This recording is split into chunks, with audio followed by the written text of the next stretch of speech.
देखो बीजेपी के साथ पार्टी की अपनी सोच होती है, मेरे साथ कोई नहीं है। I have don't dislike nobody. BJP के साथ अलायंस कर सकते हैं, स्टेट सीट एडजस्टमेंट कर सकते हैं। सेम अकाली दल के साथ मेरा तो उनके साथ पॉलिटिकल जोड़ तो नहीं है। मैं देखो दुश्मन को कभी कमज़ोर नहीं समझना आपने। सिद्धू तो बिल्कुल बेकार मिनिस्टर था, मैंने इसको कुछ महीने के बाद ही निकाल दिया बाहर। 7-7 महीने के थे उसकी फाइल पड़े रहती थी, इसको कुछ नहीं समझ आती थी मिनिस्ट्री की। तो मुझे नहीं, कांग्रेस चाहती कि मैं मुझे नहीं रखना चाहते तो मैं छोड़ दूँगा, पर इसका मतलब ये तो नहीं मैं क्या घर बैठूँगा।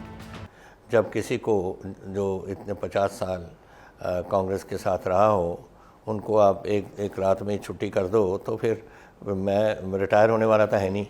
अभी तो हमारे में दम बहुत है और वो हम यूटिलाइज़ करेंगे अपने स्टेट के लिए कि हम जितना भी कर सकते हैं अपने स्टेट के लिए हम काम करें। तो जहाँ तक इनके साथ समझौता है, नेचुरली जब अलायंसेस होती हैं दे बिकम मोर स्ट्रॉन्ग, ताकतवर हो जाती हैं।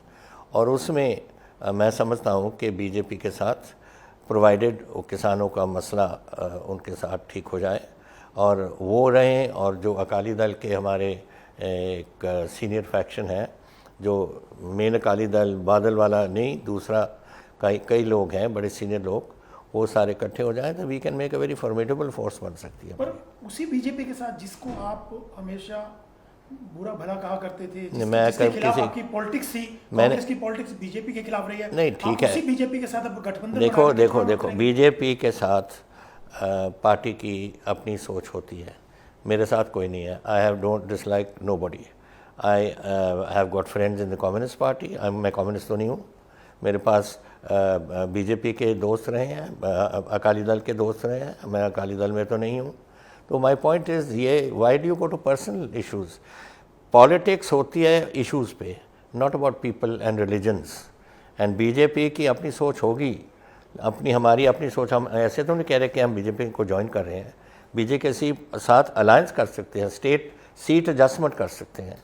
सेम अकाली दल के साथ मेरा तो उनके साथ पॉलिटिकल जोड़ तो नहीं है, उनके साथ भी यही कर सकते हैं। जिस बीजेपी के खिलाफ आपने वोट मांगे थे 2017 में, उनके बड़े नेता अरुण जेटली को हराया, उनकी नीतियों के खिलाफ बोले थे, उनकी जो तो मैंने आज उसी बीजेपी के साथ। अरुण जेटली तो मेरे दोस्त थे, मैंने उनके खिलाफ तो नहीं बोला कभी। तो अपनी पार्टी के प्रोग्राम्स को हमने प्रमोट किया। मेरा उनके अमृतसर में मेरी लड़ाई थी उनके साथ, बट उसके बाद जब यहाँ हम आए MP वो भी, वो राज्यसभा में थे, मैं लोकसभा में थी, वंस वीक हम बैठ के कॉफ़ी पीते थे एक साथ एक दूसरे से। तो ये क्या, उसमें क्या फ़र्क पड़ता है। कब आप लॉन्च करने वाले हैं पार्टी, और क्या नाम आपने सोचा है कि किस नाम से? अभी नाम को तो अभी इट्स टू सून टू से, वो तो इलेक्शन कमीशन से बात करनी पड़ेगी, सारी ऐसे बातें। और पर जितनी जल्दी हो सकता है, क्योंकि टाइम बहुत थोड़ा है। अब हम अक्टूबर में आ गए हैं, अक्टूबर एंड में तकरीबन, और नवंबर दिसंबर एंड में तो कोड ऑफ कॉन्डक्ट लग जाएगी। तो दिवाली से पहले लॉन्च हो जाएगी पार्टी या दिवाली के बाद? दिवाली कब है भाई, मैं तो ये भी नहीं याद। नहीं, हाँ नवंबर 4 को है सर। ये नहीं कह सकता, ये तो इलेक्शन कमीशन पे डिपेंड करेगा। लेकिन प्रोसेस शुरू कर दिया आपने? हाँ, यस वी हैव स्टार्टेड। लेकिन कैप्टन साहब कितना कॉन्फिडेंट है आप, क्योंकि टाइम बहुत कम बचा है। आपके साथ कांग्रेस के कितने लोग आने वाले हैं? क्या कोई विधायक जो आपके साथ सरकार में थे उनसे अब मैं आपके साथ कोई नाम या नंबर्स वगैरह नहीं डिस्कस करूंगा, बिकॉज आज लेकिन बहुत लोग हैं हमारे दोस्त जिन्होंने मुझे रिंग किया है, जो हमारे साथ चलना चाह रहे हैं। They want the code of conduct to start, वो आ जाएंगे। और हम बहुत लोग हैं जो अभी जिनको सीट नहीं मिली, वो तो पहले ही तैयार बैठे हैं आने को। मंत्री नहीं बने उनमें से? नहीं, जो जिनको पिछली बार सीट नहीं मिला और हार गए, वो तो बैठे हैं बाहर ना। वो तो कभी भी आ सकते हैं, आज भी आ सकते हैं। लेकिन जो जीते हुए हैं उनका जैसे होगा ना, अगर आज अनाउंस कर दिया ना किसी MLA ने, जो सिटिंग MLA है कि मेरे साथ है, उसी दिन उसकी वो सब कुछ बंद कर देंगे गवर्नमेंट वाले। लेकिन संपर्क में है आप? तो मैं, हाँ ऑफकोर्स ज़रूर संपर्क में है, बिकॉज उनको ऐसे हुआ है ना, अभी वो दे रहे हैं पैसे अपनी कंस्टिट्यूंसी डेवलपमेंट के लिए, तो मैं उनका नुकसान नहीं करना चाहता।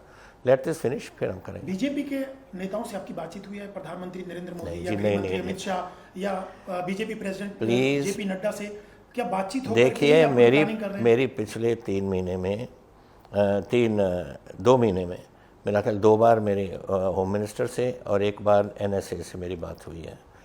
All the time it was related to this farm struggle, कि इसको जल्दी करो ख़त्म।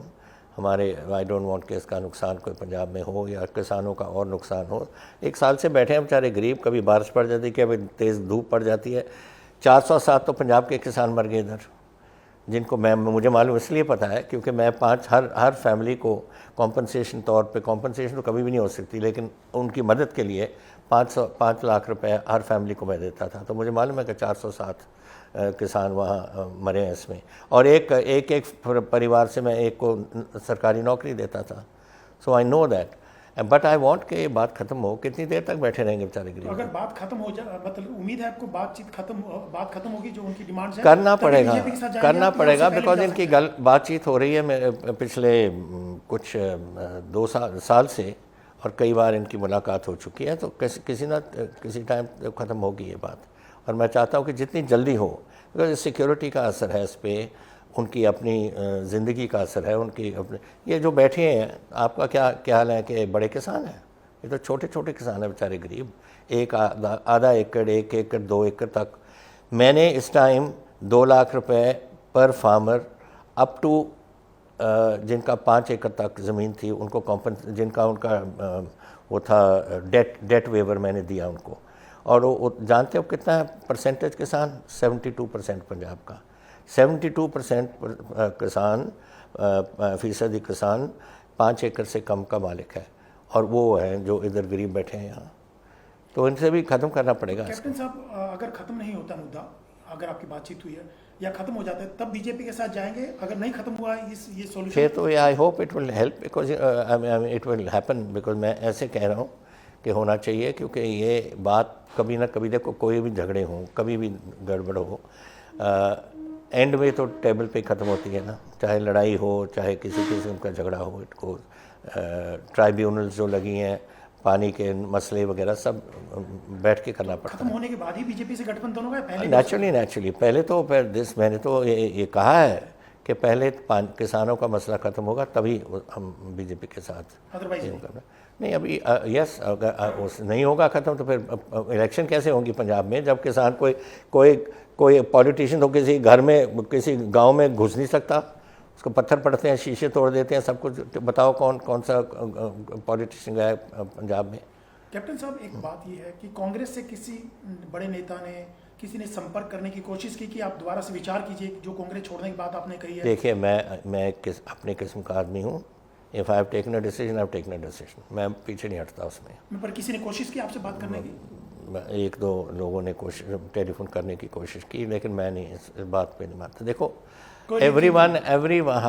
हर इंसान की अपनी अपनी ज़मीर होती है, अपनी अपनी सोचने की शक्ति होती है। मैंने अपने, जहाँ मैं रहा हूँ कांग्रेस में, मैंने पूरे ज़ोर से काम किया कांग्रेस के लिए। अगर मुझे नहीं, कांग्रेस चाहती कि मैं मुझे नहीं रखना चाहते तो मैं छोड़ दूँगा, पर इसका मतलब ये तो नहीं मैं क्या घर बैठूँगा। मैं अभी दम है, मैं लड़ूंगा, अपने स्टेट के लिए लड़ूंगा। मैं हर वेले अपने स्टेट के लिए लड़ा हूँ, मैं पार्लियामेंट में नहीं रहा कभी। मतलब अभी कोई रिटायरमेंट का सवाल नहीं है? No, why should I retire? क्यों? जब मैं समझता हूँ कि अब टाइम आ गया रिटायरमेंट, तो रिटायर हो जाएंगे। अभी तो मैं लड़ने की मूड में हूँ और बिल्कुल लड़ूंगा। नहीं, आपका मेन दुश्मन कौन होगा 2022 के चुनाव में? कांग्रेस होगी? ये कौन होगा? बीजेपी, अकाली होंगे या आम आदमी पार्टी होगी? तीनों होंगे। मैं, देखो, दुश्मन को कभी कमज़ोर नहीं समझना आपने। मैं तो फौज में से आया हूँ। दुश्मन नंबर 1 कौन है? नहीं, कांग्रेस से दुश्मन नहीं है। उनकी दोनों की अपनी अपनी जो रिसोर्स बेस है ना, को उनका सपोर्ट बेस है, दोनों का अपना अपना है। आम आदमी का अपना है, अकाली दल का अपना है, और ये कांग्रेस का अपना जो बेस है, उसको हम उसके साथ हम डीलिंग करेंगे। जो सबसे ज़्यादा निशाने पे कौन होगा आपके? ऐसा कि मैं कह सकता हूँ आपको, ये तो मैं कह नहीं सकता कि कौन सा पाकिस्तान से लड़ाई हो जाए। मुझे क्या मालूम है किसके साथ मेरी लड़ाई है, फ्रंटियर फोर्स के साथ है या पंजाब रेजिमेंट के साथ है या बलूच रेजिमेंट के साथ है, मुझे क्या मालूम। जो आएगा सामने उसको लड़ेंगे। कैप्टन साहब, चन्नी मुख्यमंत्री बनाया गया उनको, रणजीत चन्नी को, आपको उनसे दिक्कत है या सिद्धू से दिक्कत? देखिए, मैं आपको बता देता हूँ, मेरे 4.5 साल चन्नी मेरे साथ मेरा मिनिस्टर रहा है, अच्छा मिनिस्टर रहा है, is good minister. Technical education का मिनिस्टर था और ये कल्चरल अफेयर्स का मिनिस्टर है। अच्छा काम उसने किया, इज़ गुड मिनिस्टर। सिद्धू तो बिल्कुल बेकार मिनिस्टर था, मैंने इसको कुछ महीने के बाद ही निकाल दिया बाहर। 7-7 महीने के थे, उसकी फाइल पड़े रहती थी, इसको कुछ नहीं समझ आती थी मिनिस्ट्री की। और मैंने जब इसको पंजाब का बनाने लगे थे पीसीसी प्रेसिडेंट, मैंने कहा और लिख के भी भेजा कि आप कांग्रेस प्रेसिडेंट को कहा मैंने गलती कर रहे हो, मैं जानता हूँ इस बंदे को, इसको आपको तंग करेगा, and by the time you realise it ये बहुत लेट हो जाएगी। वही हो रहा है। अगर आपको मुख्यमंत्री पद से कांग्रेस बदल देती और सिद्धू को प्रेसिडेंट ना बनाती तो आप कांग्रेस में रहते? फिर मुख्यमंत्री कोई और होता तो आप उनकी लीडरशिप में जा सकते थे? किस में? अगर कांग्रेस, वो तो कांग्रेस की मदद रीजनिंग थी। अगर कांग्रेस चाहती कि मैं कांग्रेस प्रेसिडेंट, मैं देखो कोई चीज़ नहीं मैं ऐसे पकड़ के बैठूंगा कि मैं कुर्सी के ऊपर, मैं तो 1 मिनट में, जब मुझे कांग्रेस प्रेसिडेंट ने कहा उस दिन सुबह 10:15 कि अमरिंदर मेरा ख्याल आपको रिज़ाइन करना चाहिए, मैंने कहा जी भैया आज ही मैं भेजता हूँ अपना। मैंने तभी पूछा कि क्यों, और मैंने 4 बजे टाइम ले लिया गवर्नर से और जाके उनको अपनी रेजिग्नेशन दे दी। मैं क्यों पूछूं? अगर कोई मुझे नहीं चाहता तो मैं क्यों, मैं ज़बरदस्ती तो नहीं रहूँगा। लेकिन इसका मतलब ये नहीं कि मैं अगर कोई चीज़ छोड़ दूँ कि मैं घर जाके बैठ जाऊँ, नाराज़ होकर बैठ जाऊँ, बिल्कुल नहीं। मैं तो लड़ने का लिए तैयार हूँ। अगर आपकी लीडरशिप में चुनाव होता है, आप मुख्यमंत्री होते, तो उस चुनाव के बाद कोई और मुख्यमंत्री आता तो उनको स्वीकार होता? हाँ, व्हाई नॉट। मैंने तो आप कहा था कांग्रेस प्रेसिडेंट को, मैंने कहा था, मैंने तो अपने आप कहा था उनको, मैंने चिट्ठी लिखी थी कांग्रेस प्रेसिडेंट को कि मुझे इलेक्शन जाके लीड करने दो पार्टी को, let me win it, because जीतने के बाद मैं चीफ मिनिस्टर नहीं बनूंगा। जिसको चीफ मिनिस्टर बनाना है आप बना दो, मैं अपनी सीट भी मैंने कहा मैं रिज़ाइन कर दूंगा, कोई और उधर आखिरी चुनाव होता। सुनो, और मैं वो छोड़ दूंगा और I will retire, but I will be happy कि मैं जीत के निकला हूँ बाहर। ये नहीं कि मुझे निकाल के बाहर फेंक दें ऐसे। कैप्टन साहब, आपने कहा कि बीजेपी के साथ गठबंधन करेंगे, तो क्या बीजेपी को ये मंजूर है? बीजेपी से बात हो चुकी है आपकी? उस बिना पे आप ये बात कह रहे हैं? नहीं, मैंने आपका कहा है कि मेरी तो उनके साथ बात नहीं हुई, लेकिन जब पार्टीज़ कभी कभी ऐसे लेटर से होती हैं जो वो समझते हैं कि एक दूसरे के साथ हम रल के इलेक्शन लड़ सकते हैं, ताकत ही बनती है ना। तो अगर मैं बीजेपी है, अकाली दल के भी फैक्शन है, एक स्ट्रॉन्ग फैक्शन है जो हमारे मालवे में बहुत स्ट्रॉन्ग है, वो उस एरिया में, और माझे में भी है। हमारे Dera Baba Nanak, we have got Chhotepur there, we have got Brahmpura there, इस तरफ हमारे पास ढींसा साहब वगैरह सब है, ये सब स्ट्रॉन्ग। इधर रविंदर सिंह जी इधर एरिया में है। They are all strong people. इनकी ताकत बन जाएगी तो एक बहुत बड़ी ताकत बन जाएगी। उनके साथ भी हम अंडरस्टैंडिंग करेंगे। मैंने उनके साथ बात तो नहीं की, लेकिन ये मेरी सोच है कि अगर हम उनको भी लें और इधर हम इनके साथ भी करें, अपने बीजेपी के साथ, we become a very formidable force. Captain साहब, ये कहा जा रहा है, बीच में खबरें थी कि आपकी बीजेपी से कोई डील हुई है कि सेंटर में आपको मंत्री बनाया जा सकता है चुनाव के बाद, क्योंकि पंजाब में गठबंधन हो जाए या बीजेपी ज्वाइन कर ले या अलग। प्लीज़ देखिए, मेरा काम शुरू से मेरा प्यार रहा है मेरा पंजाब, और मैं अपने पंजाब के साथ जो मैं कर सकता हूँ, जितनी देर तक मैं कर सकता हूँ। हो सकता है 4-5 साल के बाद मैं थक जाऊँ कि नहीं मैं कर सकता, और हो सकता है कि मैं 10 साल चलूँ, किसको मालूम है। प्राइम मिनिस्टर अपने 93 साल के हो गए थे, अपने क्या नाम था उनका, हाँ जी, नहीं, अपने मुरारजी भाई, वो 93, बादल आज 95 का है, वो अभी भी लीड कर रहा है अपनी पार्टी को। तो अगर इंडिविजुअल पे डिपेंड करता है, कोई तो 50 साल की बूढ़ा हो जाता है, कोई 80 साल का भी ही कैन फील फिट।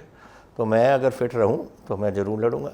जैसे आप मुझे पूछा गया था कि आप फिर उसके बाद भी लड़ोगे, मैं कह depends on how you feel. अगर मेरी सेहत ठीक रही तो क्यों नहीं। जिस दिन मेरा समझ आया कि मेरी सेहत नहीं ठीक तो मैं छोड़ दूंगा। एक दो सवाल छोटे और हैं कैप्टन साहब।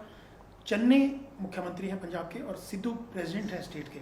आपको लगता है दोनों का कोऑर्डिनेशन और दोनों एक सरकार को लीड कर रहे हैं? जितनी जल्दी कांग्रेस पार्टी सिद्धू को निकालेगी उसका वो बच जाएगी, नहीं तो वो भी जाएगी नीचे। हाँ, मैं आपको बता रहा हूँ। माइनस सिद्धू आप कांग्रेस में लौट सकते हैं? नो, मैं तो कभी भी नहीं लौटूंगा। मैंने आपको बोल दिया ना, एक बार मैंने फैसला कर लिया, मैं नहीं टलता। आपकी नाराजगी तो सिद्धू से थी ना? नो, सिद्धू का क्या काम था इधर? मुझे सिद्धू ने चीफ मिनिस्टर से रिज़ाइन करने को कहा है।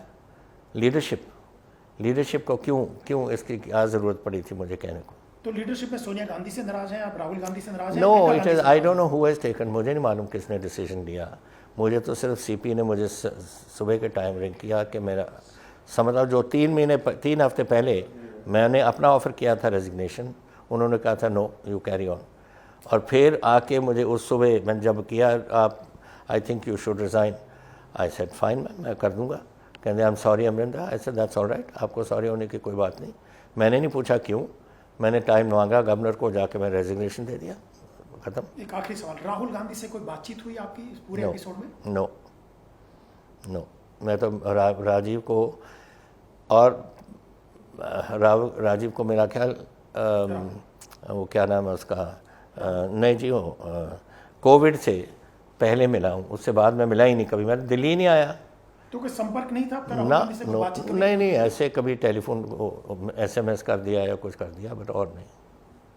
मुझे किसी ने नहीं तंग किया। 9.5 साल चीफ मिनिस्ट्री में या 3 साल मेरी 3 बार PCC प्रेसिडेंट में किसी ने मुझे कुछ नहीं कहा। जो मैंने काम किया उन्होंने पसंद किया और हमारी पार्टी जीत गई। अभी मैं लेके आया हूँ पार्टी को 217 में। उसके बाद कहाँ गई कांग्रेस पार्टी पार्लियामेंट में? मैं 13 में से 8 सीट जीत के ले आया हूँ। सब कॉरपोरेशंस मैंने जीत लिए, सब म्यूनसिपैलिटीज़ मैंने जीत लिए, पंचायत 82% ऑफ पंचायत हमने जीत लिए। तो फिर क्या नुकसान हमारी गवर्नमेंट में?